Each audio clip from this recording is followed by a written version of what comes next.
नमस्कार, स्वागत आहे तुमचे आमच्या चॅनेलमध्ये। आवाज महामुंबईचा, शोध बातमीचा, कौल मनाचा।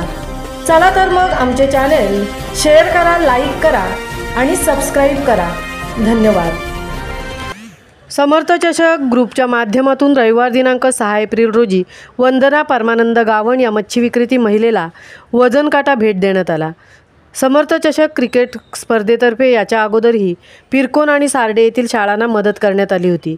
याच्या पुढेही समर्थ चषक ग्रुपतर्फे गोरगरीब गरजूंना आणि शाळांना मदत करण्यात येईल असे सुतोवाच समर्थ चषक आयोजक मुकुंद गावण आणि अमित पाटील व सर्व आयोजकांनी सांगितले।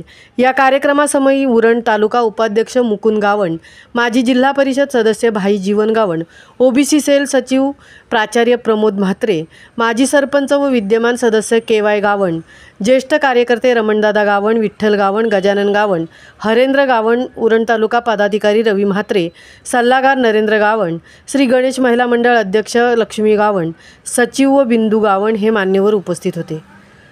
आवाज महामुंबईचा चॅनेलसाठी मिलिंद खारपाटील सह तृप्ती भोईर, उरण। रयतेचे राजे, गोरगरिबांचे कैवारी आणि अखंड विश्वाला लोकप्रिय असणारे छत्रपती शिवाजी महाराज,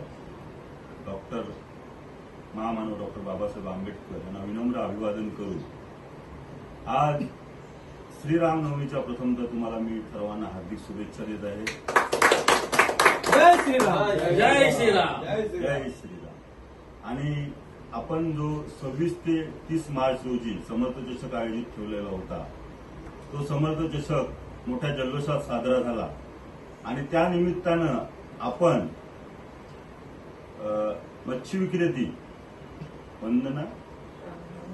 वंदना परमानंद गावण यांना वजन काटा देण्याचं आपण तिथं ठरवलं होतं। समर्थ चषक माध्यमातून गोरगरिबांना आपल्याला जे काय देता येईल ते याच्यातून आपल्याला द्यायचं आहे, तसेच शाळांना सुद्धा आपल्याला डोनेट करायचं आहे, असं समर्थ चषक ठेवतानाच आपण ठरवलं होतं। आणि आज त्याची पहिली वचनपूर्ती म्हणून आपण वंदना परमानंद गावण हिला वजन काटा देत आहोत। तिच्या छोट्या उद्योगाला, म्हणजे मच्छी विक्रेती आहे ती, तिच्या छोट्या उद्योगाला मदत म्हणून आपलं हे सहकार्य आहे। असंच सहकार्य आपण सामाजिक भावनेतून सर्वांना करत राहू।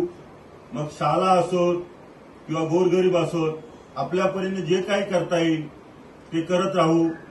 इथं जे मान्यवर म्हणून आहेत आपले भाई जीवन गावण, माजी जिल्हा परिषद सदस्य, आचार्य प्रमोद म्हात्रे, माजी सरपंच केवाय गावण, तालुका पदाधिकारी रवी म्हात्रे, ज्येष्ठ कार्यकर्ते विठ्ठल गावण, तसेच ज्येष्ठ कार्यकर्ते रमण गावण, माझे भाऊ गजानन गावण, तसेच आपले समर्थ चषकाचे सल्लागार नरेंद्र गावण, आमचे हितचिंतक हरेंद्र अण्णा, ह्या सर्वांनी मिळून एक ध्येय निवडलेलं आहे की आम्हाला समर्थ चषकच्या माध्यमातून जी काय मदत करता येईल ती मदत करायची आहे। आणि ही सर्व मंडळी म्हणजे माझं ऊर्जास्थान आहे। माझी विशेष इथं बिंदू गावण आहे, ती मला सतत प्रेरणा देत असते। श्री गणेश महिला मंडळ बचत गटाच्या अध्यक्ष लक्ष्मी गावण आहेत, त्याच्यानंतर शिल्पावहिनी आहेत खजिनदार, सर्व श्री गणेश महिला मंडळ आणि ही जी सर्व ज्येष्ठ श्रेष्ठ मंडळी आहे ही सतत आपल्याला ही ऊर्जा देत असते आणि यांच्या सहकार्यानेच हे सर्व काही शक्य होते। आणि याच्या पुढेही आम्ही हे ब्रीदवाक्य ठामपणे मनात रुजवलेलं आहे की गोरगरिबांची मदत, शालेना मदत ही समर्थ माध्यमातून करणार आहोत, राहणार नाही। आणि आताच मी सांगितलं, बालदी साहेबांच्या माध्यमातून आम्ही पक्षामध्ये जात असताना अनेकांनी चर्चा केली की बाबा हे कशासाठी, तर मी त्यांना सांगितलं की बाबा लोकांना कनेक्टिव्हिटी वाढली पाहिजे, लोकांच्या येण्या जाण्याचे रस्ते वाढले पाहिजेत। आणि त्या दृष्टिकोनातून आम्ही जेव्हा केवाय गावण आम्ही पक्षप्रवेश केला तेव्हा साहेबांच्याकडनं जी मागणी केली होती पिरकोन आवरा रस्त्याचं, तो रुंदीकरणाचं काम आज प्रगतीपथावर आपल्याला दिसतो। ते जर रस्ता जर चांगला झाला तर त्या रस्त्याच्या माध्यमातून लोकांना येण्या जाण्यासाठी खूप मोठी सोय होणार आहे। आता हे काम सुद्धा कोण करतोय, तर हे काम एक रजिस्टर मोठा कॉन्ट्रॅक्टर करत असतो। त्याच्यामध्ये काही मुकुंद गावण किंवा जीवन गावण, केवाय गावण यांचं काय त्याच्यामध्ये इंटरेस्ट नाही आहे, लोकांची सेवा झाली पाहिजे हा इंटरेस्ट आहे। त्याचबरोबर आमच्या खार बंदिशीची कामं झाली पाहिजे. अनेक वर्ष रखडलेली बंदिशीची कामं आहेत ती झाली पाहिजे, ही आमची मागणी आहे. ती सुद्धा आपले बालदी साहेब करणार आहेत. म्हणजे लोकांचं आता पिरकोणपर्यंत खारं पाणी येणार आहे, ते अडवण्याचं काम, त्याची हे करण्याचं काम कोण करणार आहे? तर भारतीय जनता पार्टीचा परिवार आणि त्याच्यातला एक आमदार म्हणून बालदी साहेबांच्या नेतृत्वाखाली हे होणार आहे. मित्रांनो, हे झाल्यानंतर पुढे आपल्याला लोकांच्या सोयी सुविधांसाठी काम करायचं आहे. लोकांना न्याय मिळाला पाहिजे इथल्या येणाऱ्या उद्योगासाठी. नुसता विरोध करून चालणार नाही. तर विरोध करण्यापेक्षा लोकांच्या पदरामध्ये काय मिळणार आहे त्याचा विचार करणं गरजेचं आहे. तर अशा पद्धतीने भारतीय जनता पार्टी जी आहे ती जनतेच्या विकासाच्या दृष्टिकोनातून काम करतोय.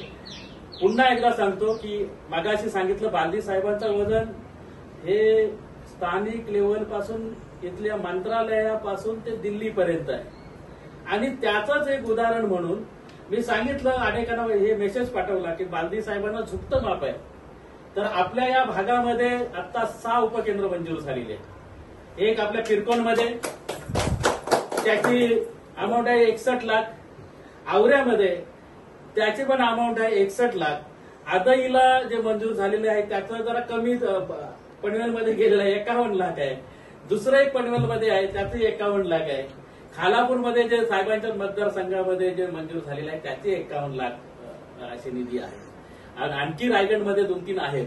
परंतु जास्तीत जास्त निधी जो आहे तो बालदी साहेबांच्या मतदारसंघामध्ये आरोग्य विभागाचा सुद्धा आलेला आहे. आणि त्याच्यामुळे नुसता निधी येऊन इमारत होऊन नाही चालणार. तर दादा तुम्हाला सांगायला मागतोय, आपल्या पिरकोणमध्ये उपकेंद्र होणार आहे, परंतु त्याच्यामध्ये टेम्पररी इलाज करणारे डॉक्टर पण तिथं बसणार आहे. एक नर्स सुद्धा कायमस्वरूपी तिथं असणार आहे. आणि त्याच्यामुळं आमच्या मुकुंद गावणे यांच्या नेतृत्वाखाली काय प्रगती होतोय हे लोकांनी आजमावून त्याचं समर्थन करा असं आम्ही हे करतो. आमचं चुकलं तर निश्चित कान धरा, मात्र बाहेर कुठंतरी बसून दारू पिताना काही चर्चा करू नका वाईट साईड. कारण ती वाईट साईड चर्चा ही आकाशी येते, अंगलट येतं. तर ती काय करू नका. चांगले विचार करा नेहमी. तुम्हाला जे काही चांगलं काम करता येईल, म्हणजे जे आमचे विरोधक म्हणून स्वतःला समजतात, त्यांना जे काही चांगलं काम करता येईल त्याचं आम्ही निश्चित 100% स्वागत करू. त्यांच्या लोकांनी नाही स्वागत केलं तरी भारतीय जनता पार्टी त्यांच्या घरी जाऊन त्यांना पुष्पगुच्छ देऊन सांगणार काय हे काम बाबा तुझ्यापर्यंत, एखादं काम तरी त्यांनी दाखवावं अशी आमची अपेक्षा आहे. आम्ही काही कोणावर टीका टिप्पणी करणार नाही. शेवटी आपण भारतीय जनता पार्टीच्या परिवाराच्या कडनं आहोत. बिंदू गावण यांचं आमच्या मुकुंद गावण यांना खूप सहकार्य असल्यामुळे ते स्वतःचा खिसा रिकामा करायला मागे पुढे बघत नाही. म्हणजे त्यांना जे काही उत्पन्न मिळतोय ते जे मेहनत घेतात ते मी बघतोय. आता दिवस रात्र ते मेहनत घेतात.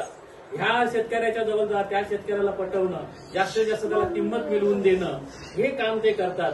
आणि मी जरी एका प्रकरणामध्ये मी सांगितलं, अरे नाही लोकांचा भाव हाच आहे, नाही आपण शब्द दिला ना अण्णा त्यानुसार मिळला पाहिजे, नाहीतर आपण हे करणार नाही. एखाद्या गोष्टीमध्ये मी सांगितलं, अरे ते अमुक वारस नोंदीच्या बाबतीत असं अडचण आहे, नाही अण्णा सगळ्यांना विश्वासात घेतल्याशिवाय एक सुद्धा काम केलं जाणार नाही. अशा पद्धतीची जी भावना जी मुकुंद गावणची आहे त्याबद्दल कोणीही चांगला दृष्टिकोन कोणी ठेवत नाही आणि त्याबद्दलची चर्चा पॉझिटिव्हली ते करत नाही. हे दुर्दैवाची गोष्ट या पिरकोण गावासाठी आहे. तर आपल्या सर्व परिवारांनी त्या बाबतीत दक्षता घेऊन चांगले विचार घेऊन आपण जाऊया.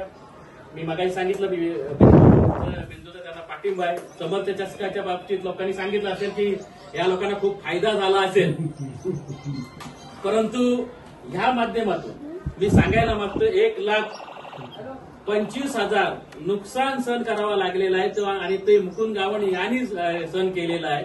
त्यांनी सांगितलेलं ही माझी कमाई जी आहे ती कुठना तरी मी आणून त्याच्यामध्ये टाकणार आहे.